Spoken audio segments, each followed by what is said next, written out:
Today, we are going to be giving you top-notch facts about the sophisticated nature of the Department of State Security.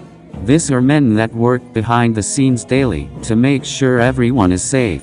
So far, unknown to many, they have been involved in so many yet to be declassified daring operations, unknown to the public. So many people think it is only the famous CIA of the United States of America that employs so much sophisticated technique in carrying out their daily operations. But this video is going to definitely shock you. One of the major successful operations ever carried out by the Nigerian DSS on a foreign soil was the illegal abduction of Nnamdi Kanu from Kenya and secretly flown back to Nigeria on Sunday, June 27.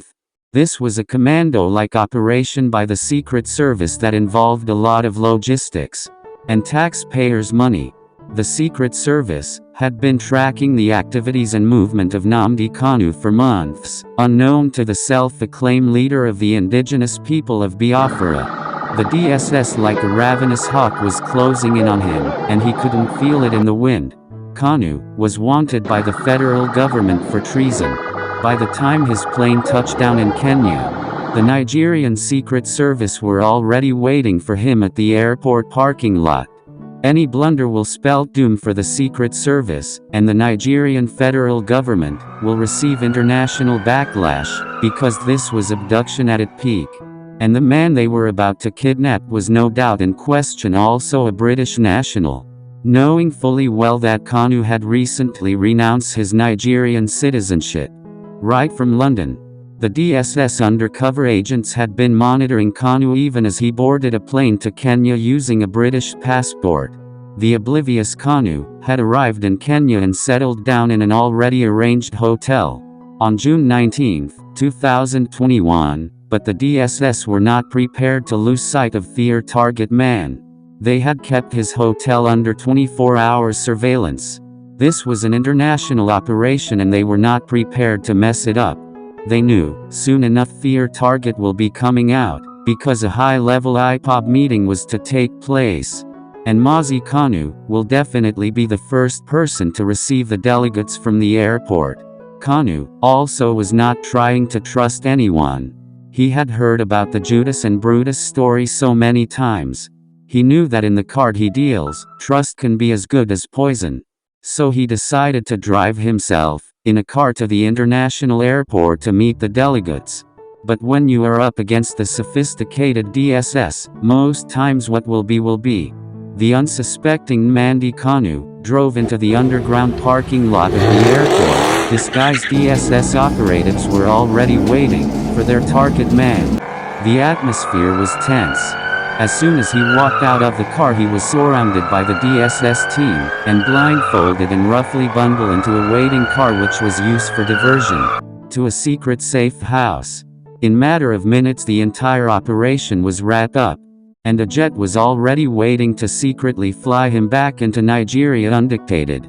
Before the public and his closest allies could realize what had happened, Kanu had been kidnapped by the Secret Service, and was already in their detention facility in Abuja.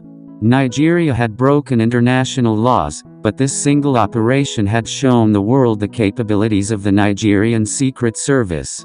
Don't forget, the motto of the Department of the State Security Service is loyalty, vigilance and verity. The DSS, as known today, was called the State Security Service (SSS). This sophisticated unit formally came into existence in 1948 and it was domiciled in the office of the Inspector General of the Nigeria Police Force. In the dusty season of 1976 there was an abortive coup. But it was a bloody one, during which the then head of state, General Murtala Mohammed, was assassinated. Anyone who was to take over power knew that in order to stay alive they needed a secret service. A group of skilled men that will work in the dark, behind the scenes, gathering little clues of information, which might give insights to possible threats. General Olusegun Obasanjo knew this, and he was to take no chances. As such, he promulgated the NSO Decree No. 16 in 1976, in one of his foremost national assignments as the head of state. The government knew the task was enormous, and as such, had to come up with such agencies. The game was on, and in the coming years this secret organization was to embark on some daring missions. If I might ask, what do you think led to the death of General Sani Abacha? And why were the real results of the autopsy never made public? Don't forget the Secret Service is primarily charged with the responsibility of detection and prevention of crime from various spheres of the society. Within Nigeria, crime against the internal security of the country, like the alleged crime of Kanu. It is also saddled with the role of protection and preservation of all non-military classified matters. Despite several success of the DSS so far in so many top missions, both from classified and also declassified missions, the Nigerian Secret Service has shown that it is up to par with other secret service around the world. This has also been shown in the fight against Boko Haram. Though it is a war that has not been won, but most times, the Nigerian Secret Service has provided information for the military by helping to profile the top members of the terrorist hierarchy for easy decapitation by the military. Despite so many successes, the Nigerian Secret Service, carrying out clandestine operation both home and abroad, has also had its own share of success and failures. One of the most notable failures of the Nigerian state security services is the failure in intelligence, which led to the kidnap of the Chibok girls. The kidnap received a widespread of international condemnation.